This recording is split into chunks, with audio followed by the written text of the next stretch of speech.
Ming was just about to jump off the building and end it all.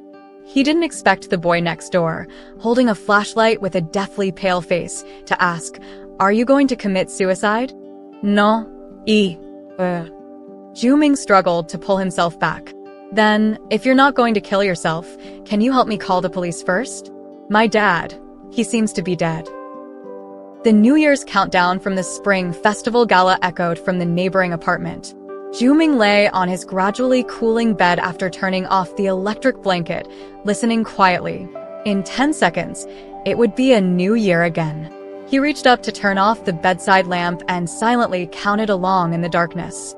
When the countdown reached 4, Ming felt a warm liquid spreading under the covers, soaking the bedding and his clothes. He pulled his hand out from under the blanket, and a pungent smell wafted through the stale air filled with the scent of old age. Maybe he shouldn't have let the caregiver, Xiao Luo, go home. Uncomfortably shifting his upper body in the dampness, Ming listened to the lively singing and dancing next door and realized the countdown had ended. The nation was celebrating the arrival of the new millennium, and he felt he should make some changes too. Ming struggled to get out of bed, rolling his upper body off the edge. Fireworks lit up the sky outside, their vibrant colors intermittently illuminating Ming through the window. But he had no time to admire the dazzling display. Like a snail overturning its shell, he moved his body across the floor towards the balcony.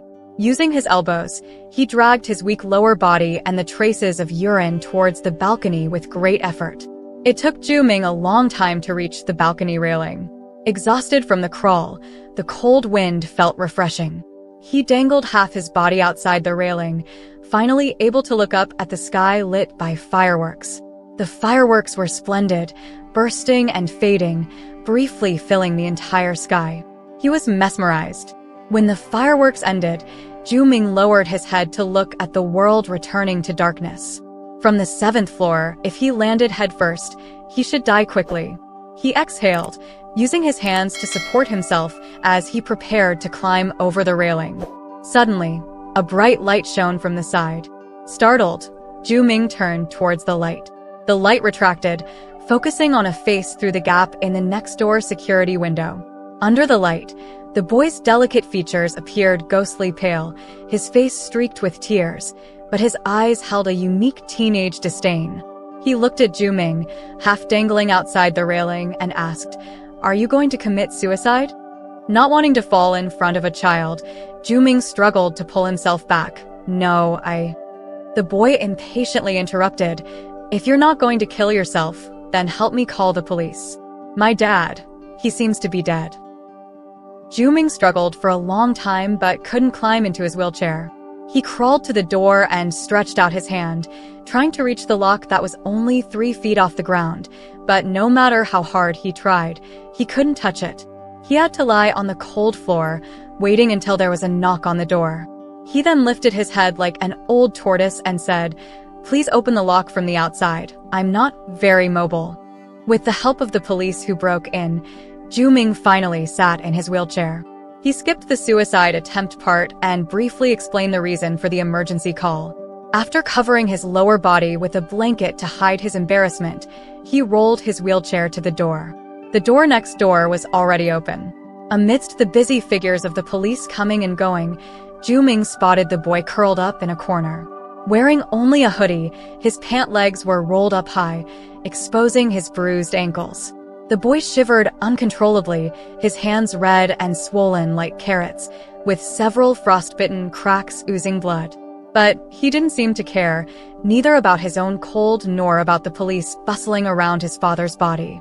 He was engrossed in his phone, the small screen casting a dim blue glow on his face. Ming, dressed thinly, felt no warmth from the blanket on his legs. The cold wind made him shiver almost in sync with the boy. But he didn't want to go back inside. He sat rigidly, looking at the boy for a while, then at the yellow body bag. The body bag turned a corner and entered the elevator. Ming thought, he should have been the one in there. He should have fallen, shattered in the flower bed, to be discovered by Xiao Luo in the morning, or by his son, who would visit early on New Year's Day, not to wish him well but to ask for money. Ju-ming imagined his son's expression when he found his body, feeling a mix of humor and satisfaction. But he hadn't died. Not dying meant he no longer had the courage to jump again. He could only push his wheelchair back to the damp, cold bed that reeked of urine. Ju-ming sighed and looked back at the boy in the corner. At this moment, 2 policemen stood in front of the boy, talking in low voices. The boy's voice rose sharply. "No, I'm not going anywhere except here." One of the officers held the number the boy had just written down. "We need to contact your guardian." "My guardian was just put into a bag by you guys." The police tried to gently persuade him to leave, but the word "leave" made the boy's emotions escalate. He huddled by the wall, covering his ears with his hands, crying and saying, "You have no right to make me leave. I'm not going anywhere except here." Ju-ming watched the boy, who was trembling and covering his ears, still holding his phone, his tear-streaked face lit by the blue light. Ju-ming couldn't bear it and spoke up, "Officer." A female police officer approached at his call. Ju-ming pointed to the boy. "The kid just suffered a shock. It's better not to force him. If he wants to stay here, let him stay. I'll watch over him. Or you can persuade him to come to my place first." The boy's tearful appearance softened the police's hearts. "Do you know him?" Ju-ming coughed lightly. "Yes, he used to come to my place for meals often." Lying, he glanced uneasily at the boy, only to find the boy curled up like a puppy, smiling at him. "And what's his name?" The boy's hidden smile grew larger. He moved his arm, covering the side of his face facing the police, still sobbing, but mouthing words towards Ju-ming. Ju-ming couldn't read the boy's lips clearly, so he guessed Yi-ran. The female officer acknowledged, and Ju-ming realized he had guessed correctly. After checking Ju-ming's ID, the police instructed him to bring the boy's guardian the next morning before leaving. Once the police were gone, Yi-ran's expression returned to a mix of impatience and indifference. He ignored Ju-ming and leaned back against the wall, retreating into the blue glow of his phone. Ju-ming looked at Yi-ran's phone and asked knowingly, "Since you have a phone, why did you need me to call the police?" It took Yi-ran a long time to respond. "One suicide on New Year's is enough." "Your father, he committed suicide?" "Hanging, just as uncreative as you, right?" Ju-ming shook his head helplessly. "Come inside, it's too cold out here." Yi-ran sneered at his words. "Okay, it's not, because I'm worried about you being cold. I need your help with something."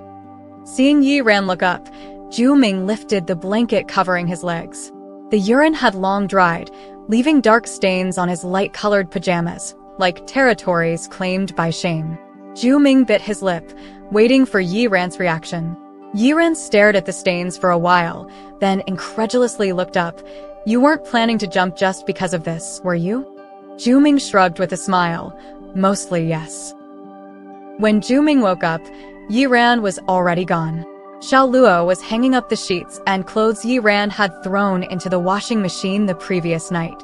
Remembering last night, Ju-ming's hand instinctively reached down under himself. Finding everything dry, he sighed with relief. Xiao Luo noticed his movement. "Uncle Ju, you're awake." She put away the empty basin and came over. "Afraid the noodles will get soggy. How about we eat first and wash up later?" Ju-ming nodded, and she quickly headed to the kitchen. A small table was placed over Ju-ming's legs, and he leaned back on the bed, slowly eating his noodles.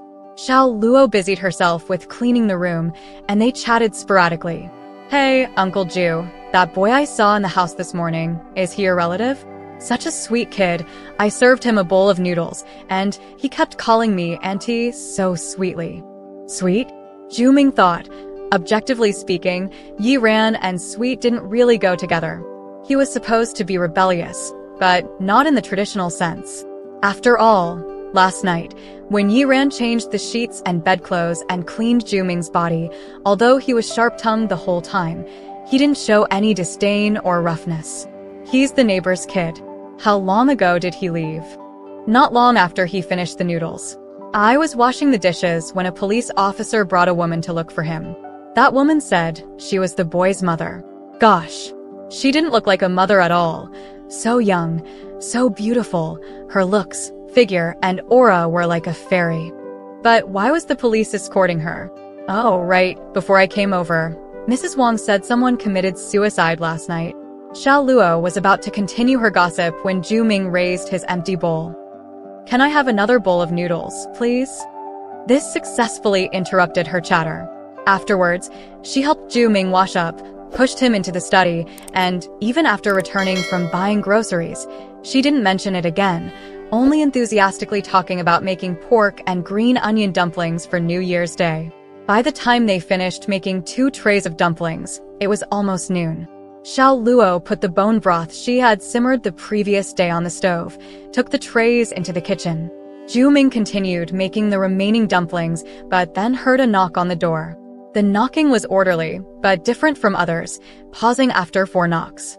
Zhu Ming's face immediately darkened. Xiao Luo also heard it. She frowned and peered out. The debt collector is here. Should we open it?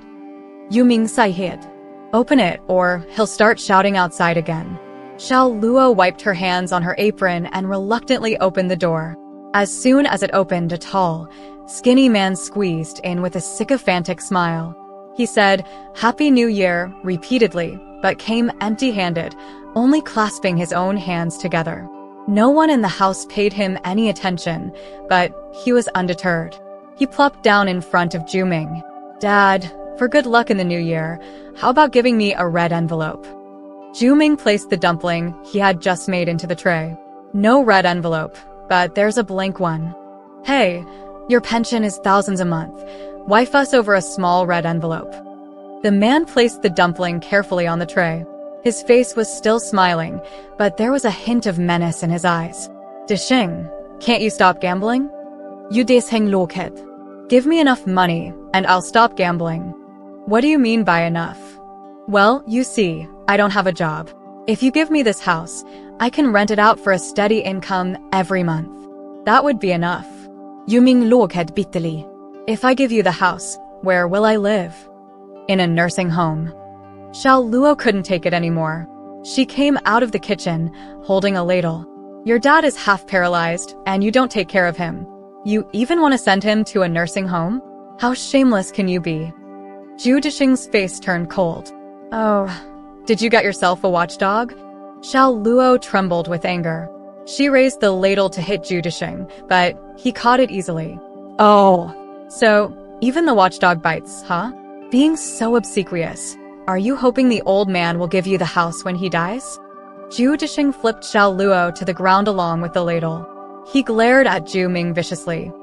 "You're 78 and still planning to remarry? Mom just died because of you, and now you want a young one to serve you? Aren't you ashamed?" He snatched the dumpling from Zhu Ming's hand and threw it on the ground. "Speak up, old man. Don't pretend to be mute." Zhu Ming slowly raised his head to look at Zhu Disheng, who was towering over him. His eyes, identical to his wife's, were full of venomous hatred. Zhu Disheng had been beaten by Zhu Ming for skipping class when he was 15. At that time, his face was full of tears, but his eyes carried that same venomous hatred. Zhu Ming once believed that Zhu Disheng's hatred would fade with time, but he hadn't expected that even at 40, Zhu Disheng still harbored the same resentment he had at 15. It was carefully hidden behind his exterior, never dissipating, occasionally resurfacing and sending chills down Zhu Ming's spine. Zhu Ming wanted to speak, but noticed the door was ajar, a few curious faces peeking through the gap. "Close the door and we'll talk about the house," he said. Zhu Disheng laughed and opened the door wider. "Now you care about losing face? Finding a mistress outside isn't embarrassing? Killing my mom isn't embarrassing? Wetting your pants isn't embarrassing? What are you afraid of? If you're really so afraid of losing face, just die already." Before Zhu Disheng could finish his sentence, a foot slammed into his lower back, sending him sprawling face first onto the floor. Yi Ran withdrew his foot, threw the large bag he was carrying into the room, and stepped over Zhu Disheng's limbs as he walked in. Zhu Disheng cried out in pain, struggling to get up, but Yi Ran stomped on his hand and yanked his hair, forcing him to look up. Zhu Disheng snarled and cursed at Yi Ran, who remained calm, smiling as he slapped Zhu Disheng's face repeatedly. After 10 or so slaps, Zhu Disheng stopped resisting. Yi Ran let go, and as Zhu Dishing scrambled to his feet and spat on the ground, he snatched the ladle from Xiao Luo's hand and swung it at Yi Ran.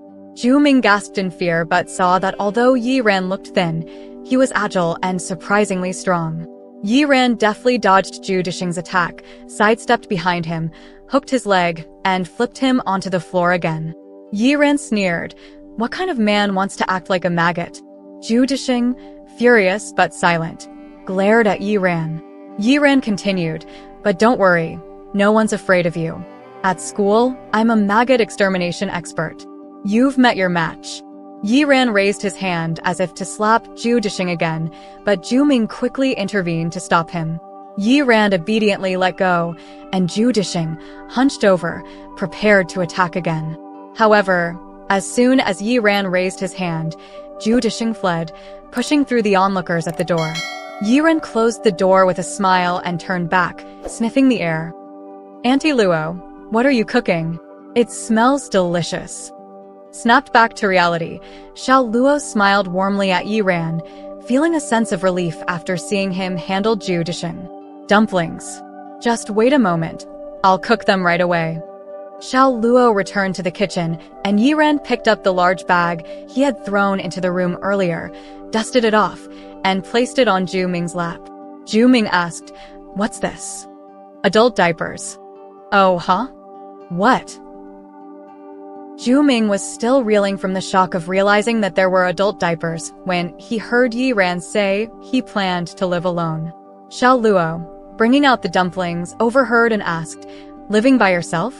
Who's going to take care of you?" "I'll take care of myself. Anyway, my mom will still send money to my card every month." When Xiao Luo went out to buy groceries, she had already learned that it was Yi Ran's father who had committed suicide the previous night. Yi Ran noticed the worried look on Xiao Luo's face and smiled. "I'm 16 already. Living alone is no big deal. I'm used to it. Besides, it's much freer. But what about meals? How about you come here to eat? Auntie will cook for you," Xiao Luo suggested, then looked at Zhu Ming. "Uncle, can his meal costs come out of my salary?" Yi Ran started to refuse with a smile, but Zhu Ming stirred his dumplings and said, "If you don't mind Xiao Luo's cooking, you can come. If you do mind, then forget it." This tactic worked. Yi Ran quickly praised the cooking and agreed to come for meals, but insisted on paying. After dinner, he took out a wad of cash from his pocket and placed it on the table for meal expenses. Zhu Ming followed him to the hallway, holding the money. Seeing that Yi Ran was adamant about not taking it back, he put it back in his own pocket. As he wheeled himself back inside, he noticed Yi Ran's hands trembling as he unlocked his door. Zhu Ming suddenly realized that all day long, he had been fooled by Yi Ran's facade of strength. "There's an extra bed in the study. Do you want to stay here?" Zhu Ming offered. "Huh? Why? I have my own home.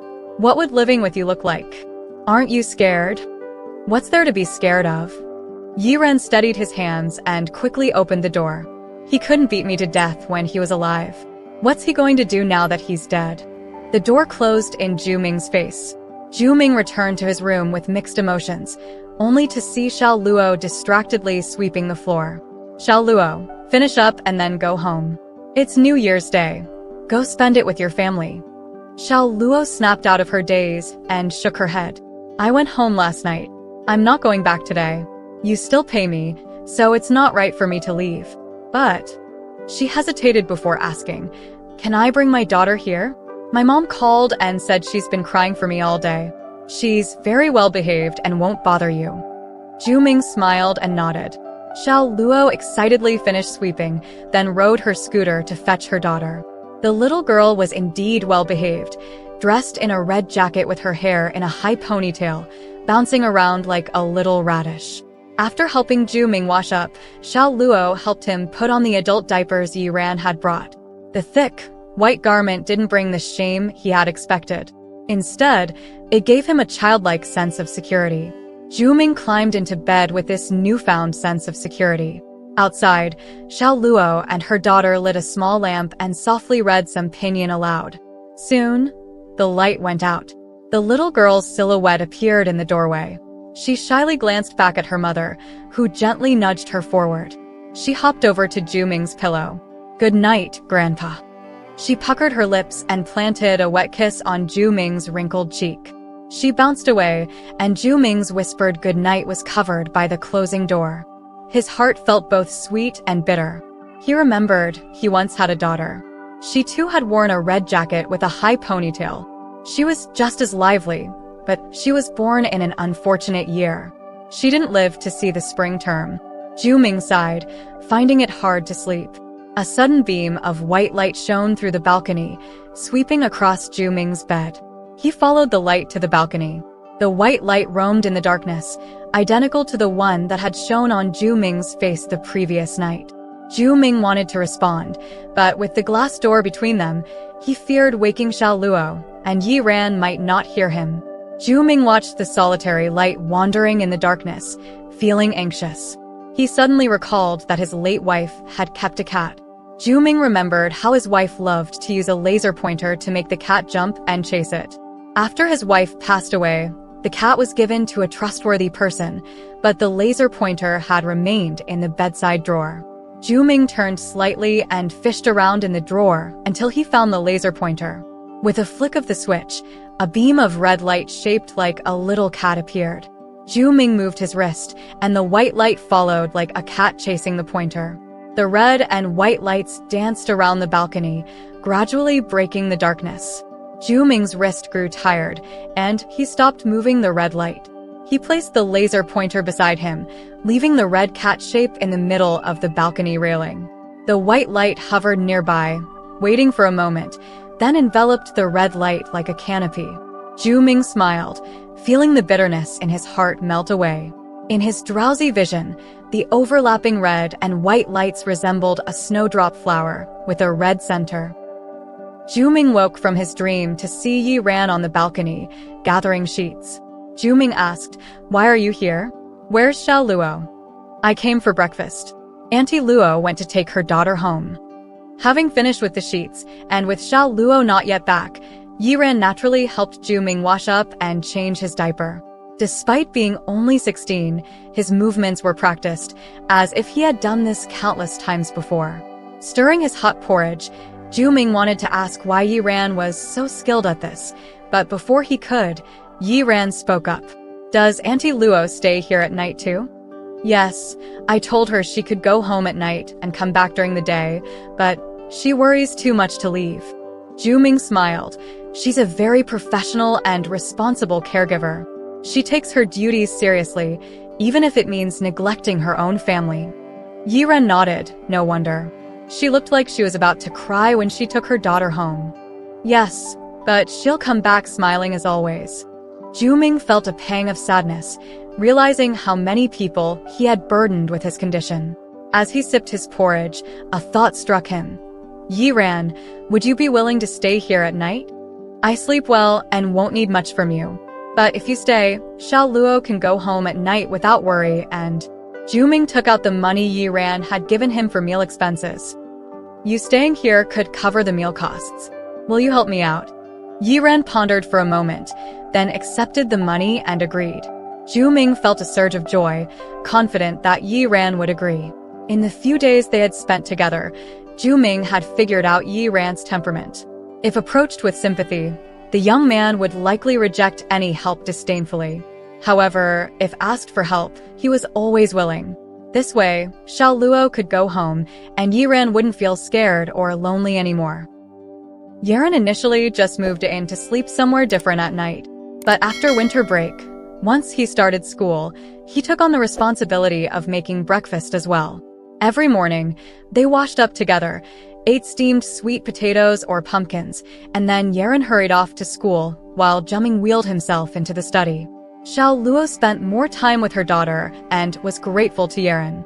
She wanted to give him some money each month, but Yiran firmly refused to accept any payment, only hesitantly suggesting that Xiao Luo help him arrange a parent-teacher meeting. It was only a little over a month into the school year. Where would they find the time for a parent-teacher meeting? Zhuming asked, "Are we talking about a parent-teacher meeting or inviting parents?" Xiao Luo was already prepared to agree, but hesitated upon hearing Zhuming's words. Yiran glanced angrily at Zhuming and said, "Inviting parents." What do you need to invite parents for? Yeren stood up and walked towards the door. If you don't want to go, forget it. Xiao Luo wanted to chase after him, but was stopped by Zhuming. Zhuming wheeled himself into the hallway and saw Yeren angrily kicking the wall. Zhuming said, Xiaolu can't handle inviting parents. I'll go with you tomorrow. You're going with me? What? Are you embarrassed to be seen with a disabled person? Yeren quickly waved his hands in denial. Xiaolu said you haven't been out in 2 years. Are you really going? Zhuming said a word, and it was hard to chase a horse. The next day, he put on a neat suit like when he taught at the university and went to school with Yeren. The office was on the first floor, but there were still a few steps. Yeren pushed the wheelchair up the ramp next to the steps before revealing his hand to Zhuming. The reason for inviting parents is that Yeren got 87 points in the history of the month and the teacher thought he was cheating. Is there any evidence that the teacher thinks you cheated? I didn't cheat at all. How could he have any evidence? He just doesn't like me. When the wheelchair reached the office door, Zhuming stretched out his hand to stop the wheelchair. Yeren, tell me honestly, did you cheat? Yeren shook his head firmly. Absolutely not. Okay, I believe you. Zhuming let go, and the wheelchair entered the office. Most of the teachers in the office had gone to class, and only a male teacher at the far left by the window was buried writing. The teacher heard the sound of the wheelchair and looked up to see Yeren behind the wheelchair, with a fleeting expression of impatience.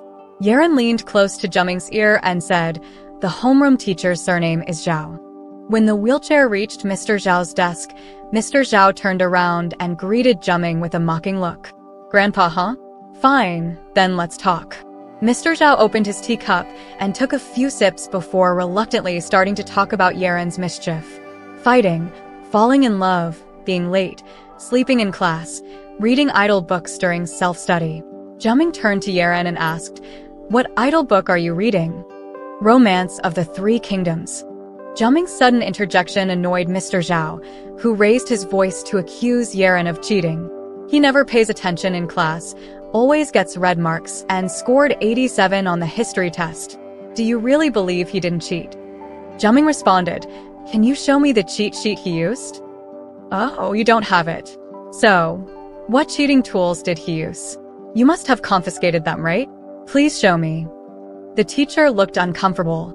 We didn't find any cheating tools. I don't know how he copied, but it definitely wasn't his own work. It might have been from classmates in the same exam room. Could I ask if your school divides exam rooms based on grades and rankings? Of course, students of similar performance are grouped together. As the teacher spoke, he understood what Zhuming was implying. He repeated impatiently, I don't know how he cheated, but the teacher and the school's judgment cannot be wrong. Bringing you here isn't to challenge us, but to help your child get back on track. What was the school's decision after their judgment? A 2-week suspension. Zhuming nodded. Okay, we respect the school's decision. But as a parent, I don't believe Yeren cheated. Mr. Zhao, let's make a deal. If Yeren maintains his history scores at 87 or higher in future exams, including midterms and finals, can that prove he didn't cheat? If that happens, can you apologize to him in front of the whole class? Mr. Zhao scoffed. If he can really do that, I'll kneel down and apologize to him. As Yeren pushed Zhuming away, the bell signaling the end of class rang. Outside the office, Yeren's voice mixed with the bell's chime. Getting 87 every time? How is that possible? Impossible? How did you get 87 this time? Yeren explain it.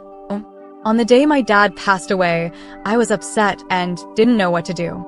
I kept flipping through my phone and found a copy of the Romance of the Three Kingdoms in an ebook. Classical Chinese isn't easy to read. But as I kept reading, I started to understand it. Later, I read Romance of the Three Kingdoms History, and others. It was sheer luck this time. I happened to hit most of the questions on the monthly exam. That's just luck. It won't happen again. Zhuming said, luck may run out, but I won't. I'll help you improve your grades. You're an old man. What credentials do you have to help me? I have a PhD. Before retiring, I was a university professor. Yeren was stunned. Several students passed by and saw Yeren standing at attention. Hey, Yeren. Jumming found it amusing. Don't be surprised. I'm not even surprised they call you Yeren now. They used to bully me before, but after I beat them up a few times, they started calling me bro. Thinking back to New Year's Day, when Yeren fought with Jumming Dashin, Jumming asked, "Who taught you those moves?" My dad used to be a Muay Thai coach before he lost his legs. Yeren paused, then shifted back to talking about his grades. I mean, you're a doctor at your age. That's pretty impressive. But my foundation is weak. Even if you teach me, I might not score 87. Jumming sensed Yeren's fleeting disappointment earlier and didn't press further. He cheerfully asked, "Let's not worry about whether you'll learn well or not. What do you think about the idea of the teacher bowing to you in front of the whole class?" Awesome. Would you want to pursue that? Yes. During the 2-week suspension, Yeren spent nearly all day in Jumming's study at home. During this time, Jumming Dashin had come knocking, grumbling about the house, but Yeren, who answered the door, kicked him out and threatened to call the police. Xiao Lua was worried that he might actually call the police, but Jumming waved it off, saying he's terrified of the police because of his gambling and drinking. Don't worry, he won't call. Yeren felt reassured and began to focus wholeheartedly on learning from Jumming. However, instead of teaching him specific academic chapters, Jumming taught him learning methods.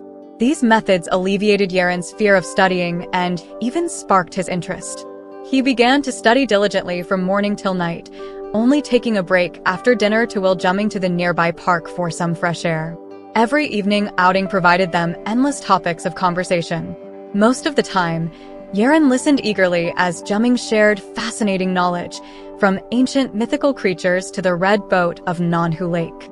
Occasionally, though, Jumming would have a revelation from Yeren's own words, understanding truths he had never grasped in his half-century. One day, as they walked by the lake, fog rolled in.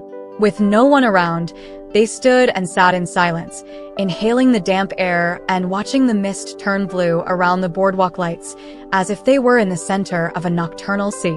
Breaking the silence, Jumming suddenly said, "Would the ocean be this beautiful too?" Huh? Haven't you ever seen the ocean? Strictly speaking, no. In Yeren's confusion, Jumming smiled and began to speak. In truth, I have seen the ocean.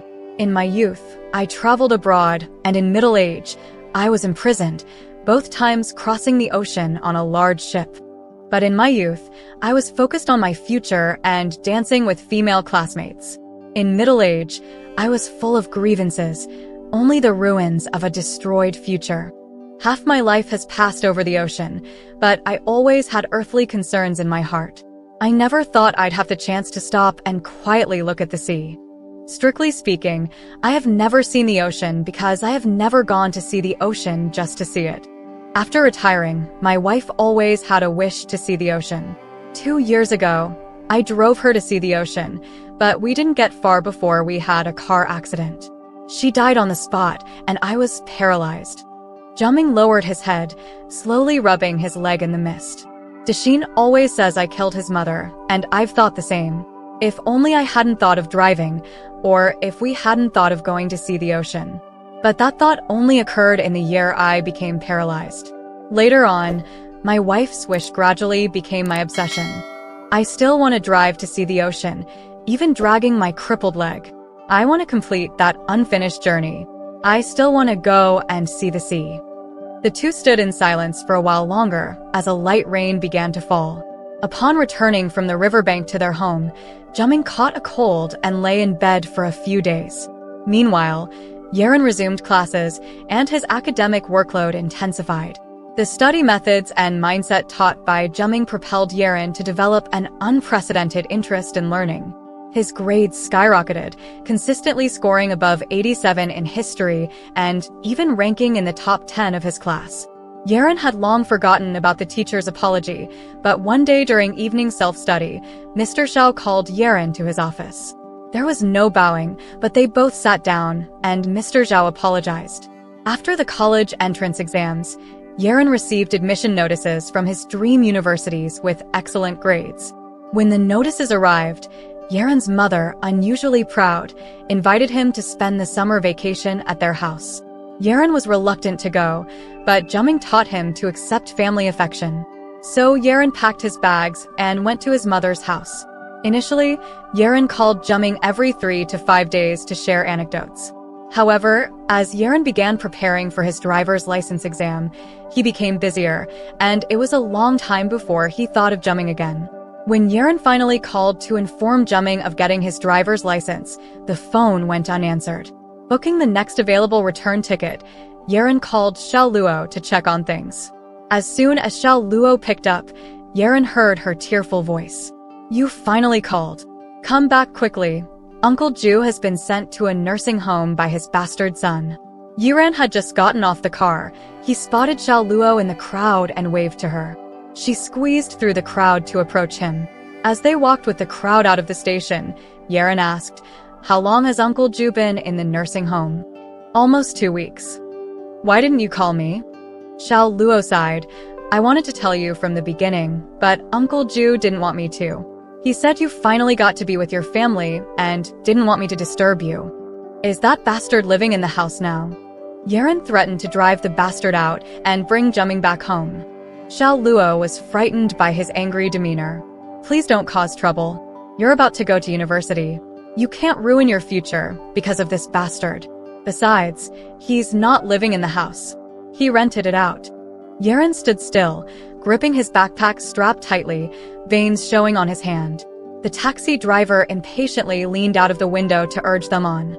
Xiao Luo was about to wave the taxi on, but Yaren swung open the door and got in, motioning for Xiao Luo to sit inside.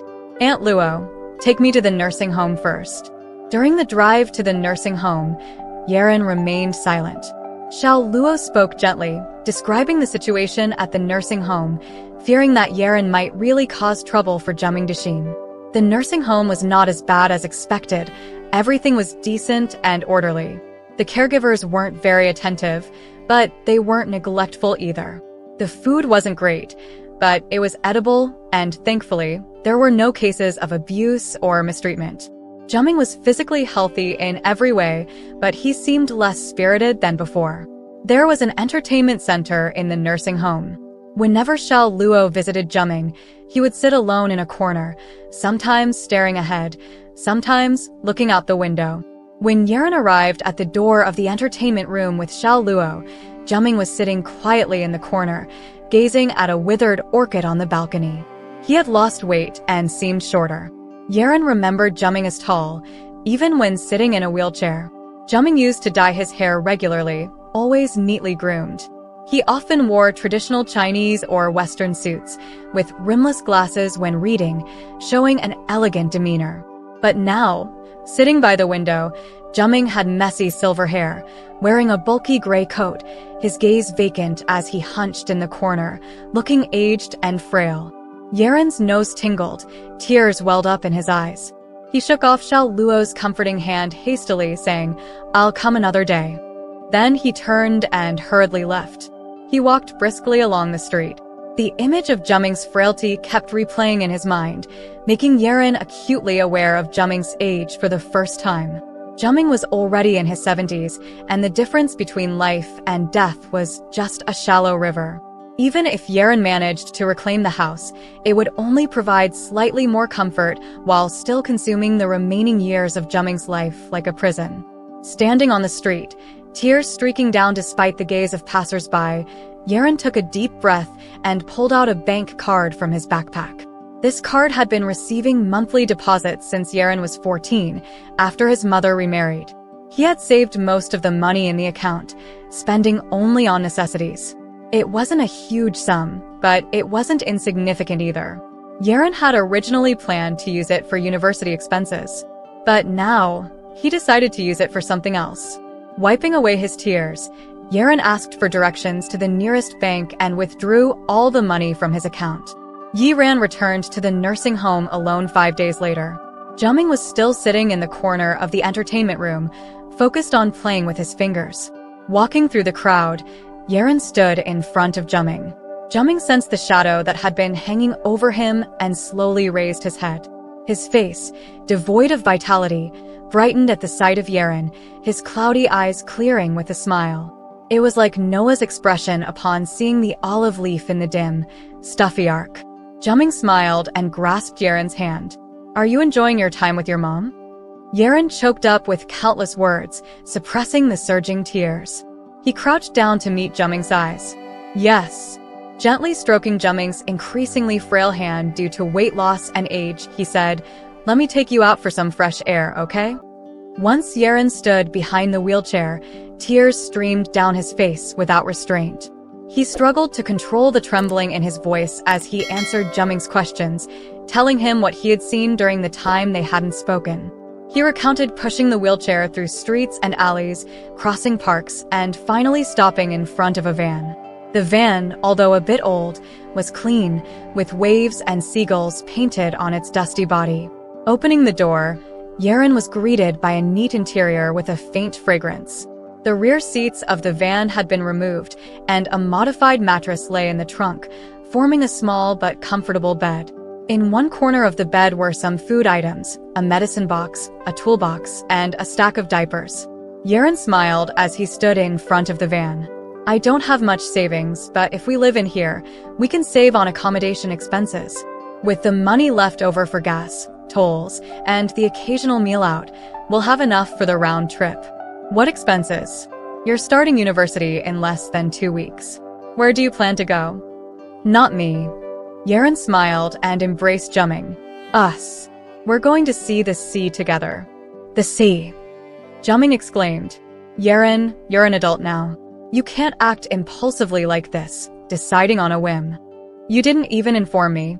Taking me out like this from the nursing home. Do you realize how irresponsible that is?" "You. Don't bring up those things. Just tell me, do you want to go see the sea?" You can't make decisions based solely on your feelings. It's not right to.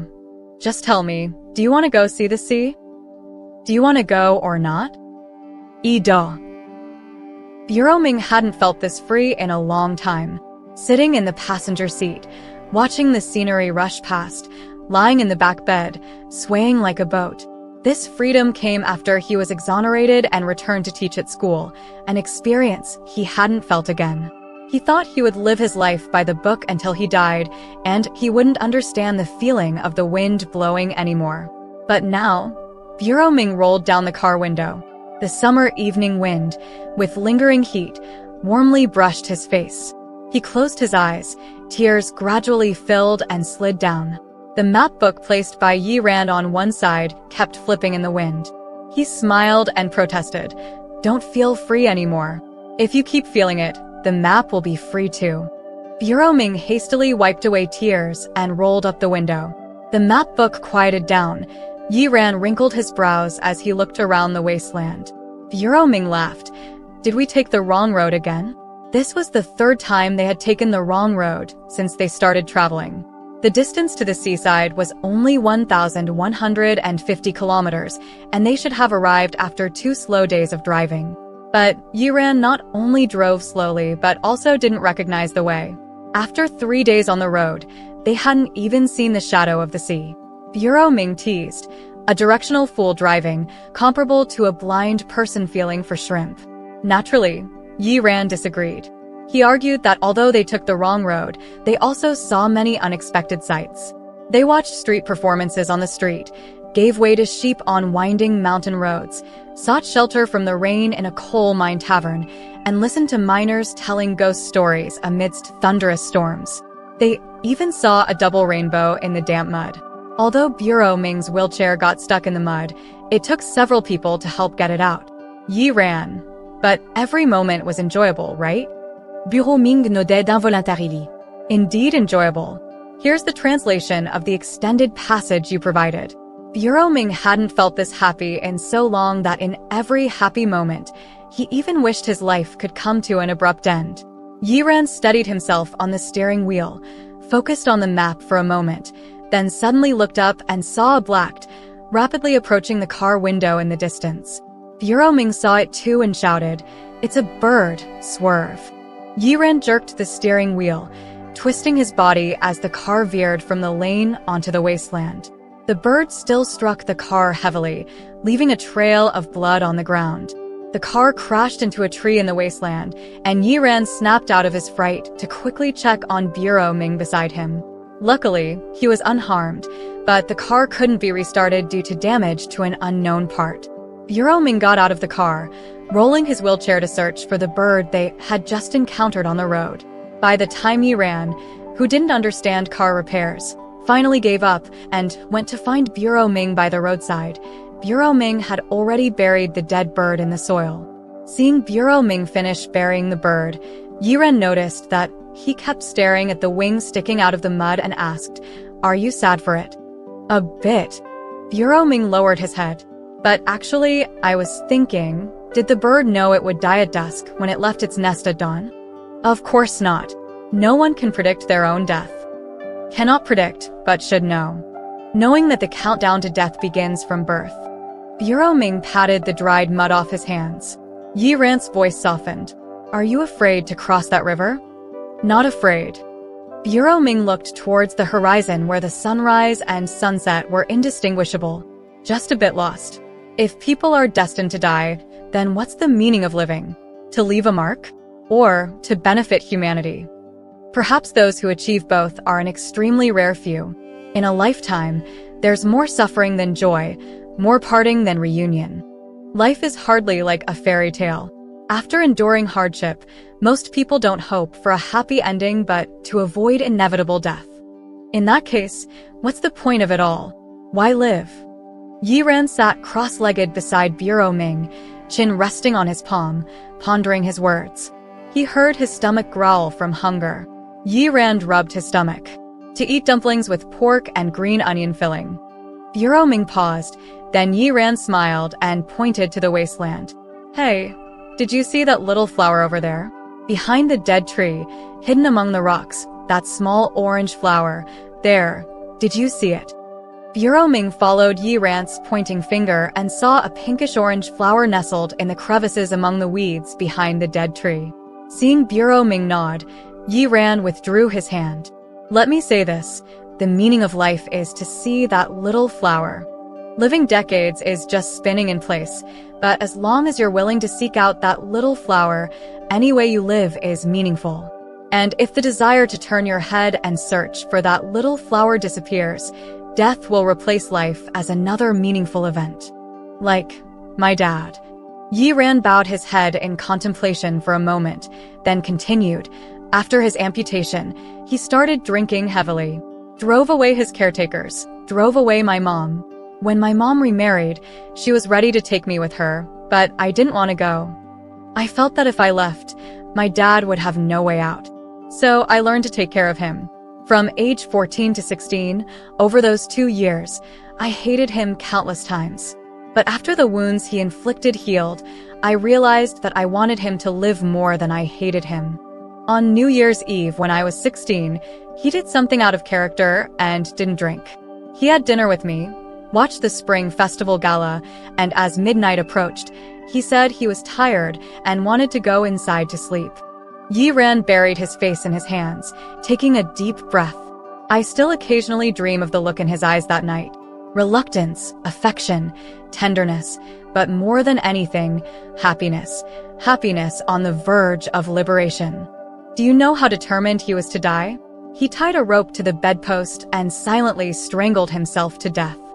I used to think that I could never accept his departure. But at the moment I saw his body, I inexplicably felt that it was only right. I felt a sense of relief, thinking, he's finally free. At that time, I thought my thoughts were sinful, disrespectful. I thought I should have believed that if he could live, I shouldn't have let him go. But later, I figured it out. Life and death should be equal. Those who endure pain to keep living aren't cowards, and those who choose suicide aren't weak. The difference lies in whether there is still desire, whether one is willing to seek out the little flower hidden in the crevices. As his words fell, they struck deep into Bureau Ming's heart. He glanced at Yiran's melancholic smile, then turned to look at the orange flower behind the dead tree. The small flower swayed among the dry branches and decaying grass. Yi Ran and Bureau Ming sat in the wilderness until late into the night, without encountering any passers-by who could help fix the car. Yawning incessantly, they crawled into the car and slept through the night. At dawn the next day, the small paths in the wilderness remained as desolate as ever, with no signs of anyone approaching. After discussing, they decided instead of waiting for help, they might as well abandon the car.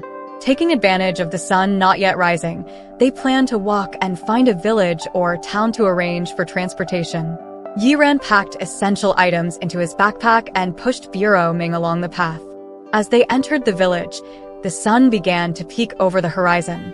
Yi Ran had just parked the wheelchair in the shade at the village entrance when he noticed an old man and a young boy not far away, catching pigs amidst the trees.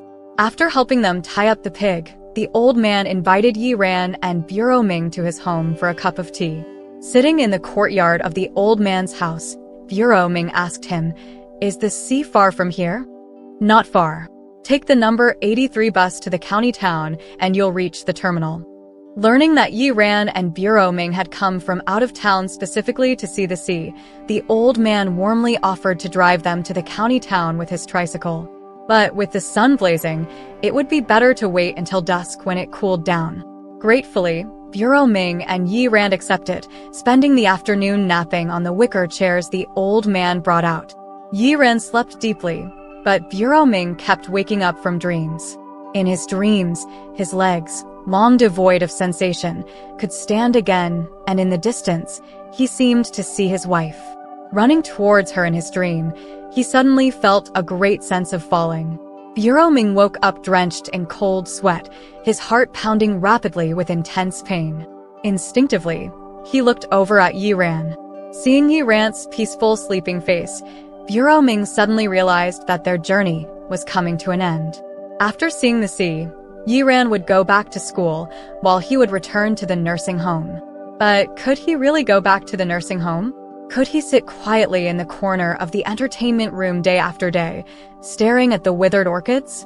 Bureau Ming sighed deeply, no longer feeling sleepy, only closing his eyes and waiting for his pounding heart to calm down. At dusk, the sun set. The two of them rode the old man's tricycle to the county town. Yi Ran insisted on paying, but the old man refused and hurriedly rode off on his tricycle. Yi Ran chuckled helplessly and stuffed the money back into his pocket. They had planned to go see the sea now, but upon asking passers-by, they learned that it would take over 3 hours to reach the terminal of bus number 83. It was too late now, so they decided to go tomorrow. But the sea was within reach, and both of them were excited. After confirming the way to the hotel, Yi Ran turned around and realized Bureau Ming was nowhere to be seen. Yi Ran panicked, calling Bureau Ming's name as he searched along the way, only to see Bureau Ming rolling out of a stationery store. "What are you running around for?" Yi Ran asked anxiously, sweating profusely. But seeing the bag Bureau Ming was carefully holding close to his chest, he teased, "Did you find some treasure?" Bureau Ming grinned and, pushed by Yi Ran, said, "I can't tell you now. You'll find out when we get to the seaside." At the hotel, Yi Ran helped Bureau Ming wash up before entering the bathroom himself. When he came out of the bathroom, Bureau Ming had already managed to climb into bed and fallen asleep. Yi Ran dried his hair and tucked Bureau Ming in before preparing to get into bed himself. That's when he noticed something that Bureau Ming was guarding like treasure on the low cabinet between their beds. A ballpoint pen, an envelope, and a seal. Such ordinary things. What could they possibly treasure? Yi Ran chuckled to himself and turned off the light, climbing into bed. Yi Ran woke up from a dreamless night the next morning, with the sun already shining brightly. He quickly got out of bed, shouting excitedly as he dressed, "Get up, let's go see the sea." After finishing his morning routine, he eagerly pulled open the curtains, pointing to the clear sky outside like an oil painting, then turned to look at Bureau Ming. However, he found Bureau Ming still asleep. In the same position as last night, the blanket still as Yi Ran had left it. He sleeps so soundly. Yi Ran smiled, standing by Bureau Ming's bed. "Wake up, the sun is out." Bureau Ming didn't stir. Yi Ran glanced at the still rising sun and muttered to himself, "All right, I'll let you sleep a bit longer then." Yiran sat on the edge of the bed, idly picking up the envelope from the table. The envelope wasn't empty. Inside was a sheet of paper filled with words. Yiran pulled it out and immediately saw the large words at the top. Will. Yiran's heart skipped a beat as he quickly read through it. In the letter, it stated that after Bureau Ming's death, his savings were to go to Bureau Dixin, and his property in the Kyoto garden was to be transferred to Yiran. Yiran's hands trembled.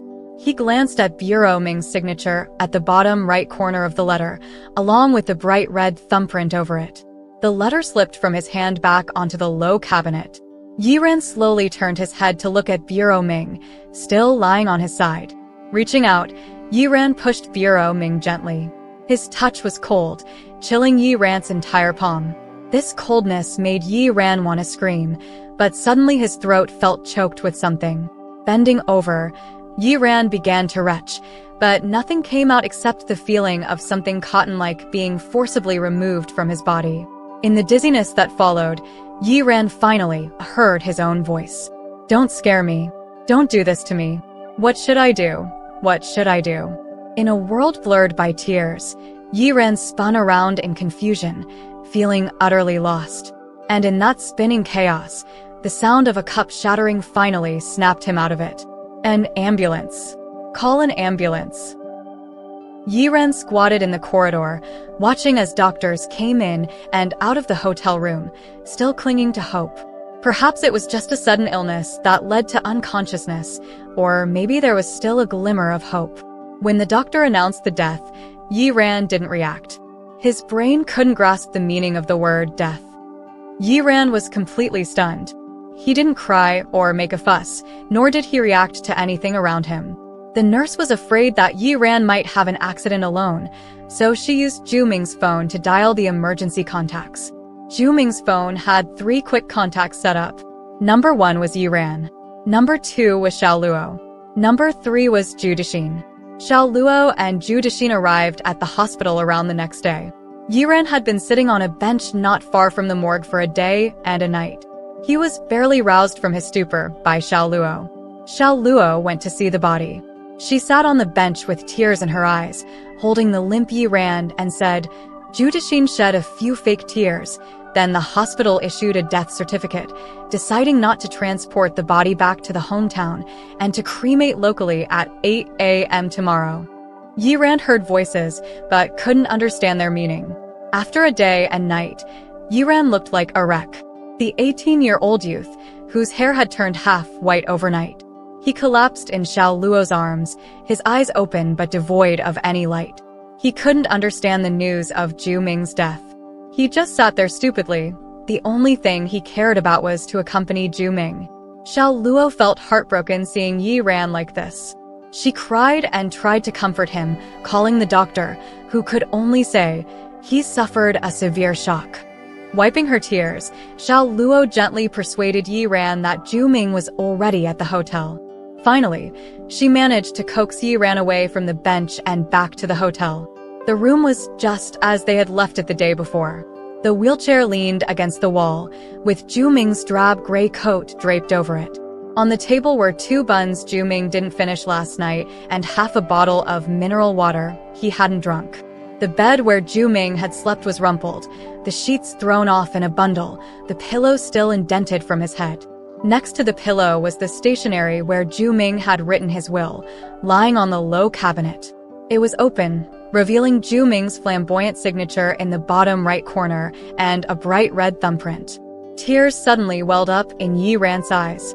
He felt as if his insides were being torn apart, his body empty like a deflated sheepskin raft by the river, shriveled and stuck together, every breath piercingly painful. Amid this agony, the words he heard at the hospital yesterday gradually mixed in. Those words Yiran couldn't understand yesterday. Zhu Ming's death wasn't due to a sudden illness. It was natural. It was his time to go. Time to go. Why? Yiran's voice, dry and strange after a day and a night without food or water, trembled.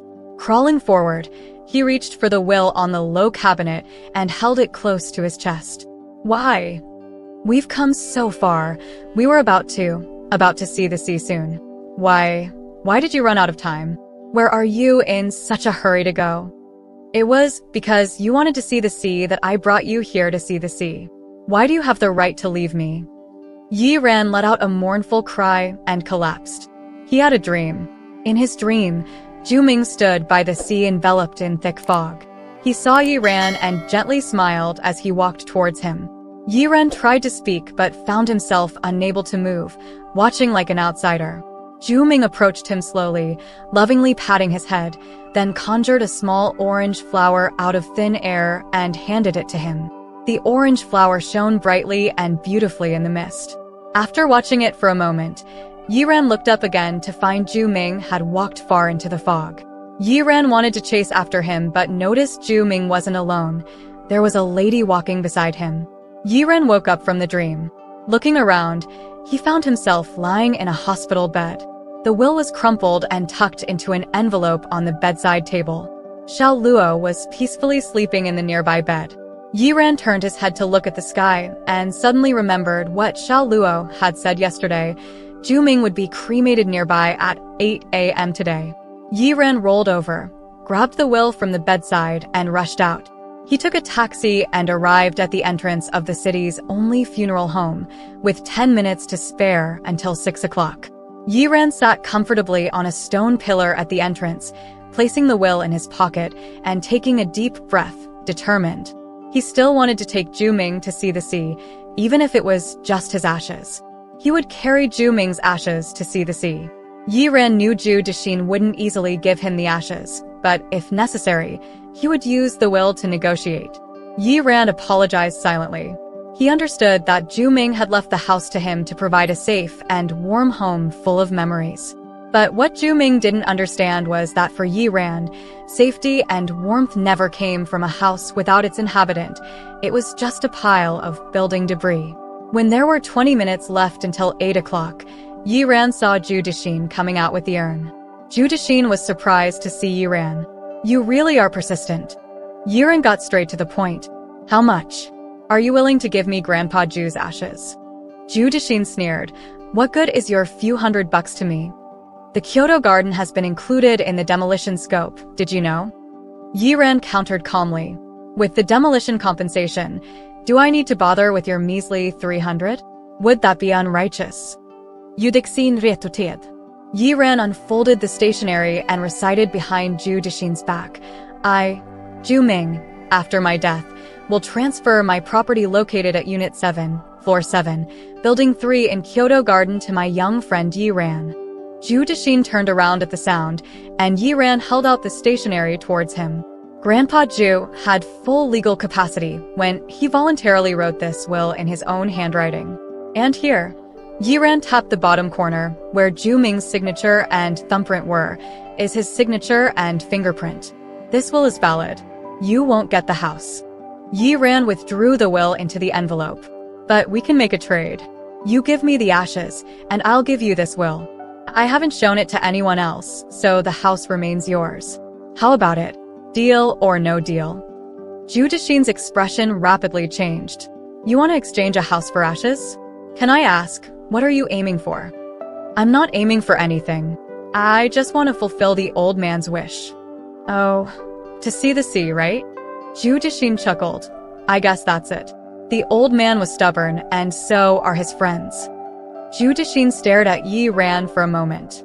Then, he handed over the urn with one hand and took the envelope with the other. Yi Ran didn't lose his way this time as he headed to the seaside. Quietly sitting on bus route 83 with a backpack containing Zhu Ming's urn, he arrived at the beach under the gathering dusk. The sun, once fallen beyond the edge of the wasteland, now descended again at the shoreline, casting a brilliant glow across the sky and shimmering on the sea.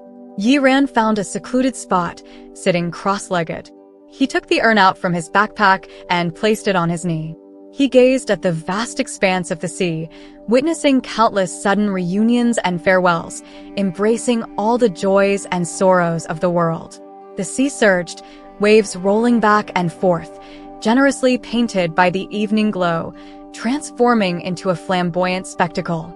As the sun gradually set and the glow began to fade, the sea shed its makeup, returning to its true clarity, revealing a nostalgic shade of blue.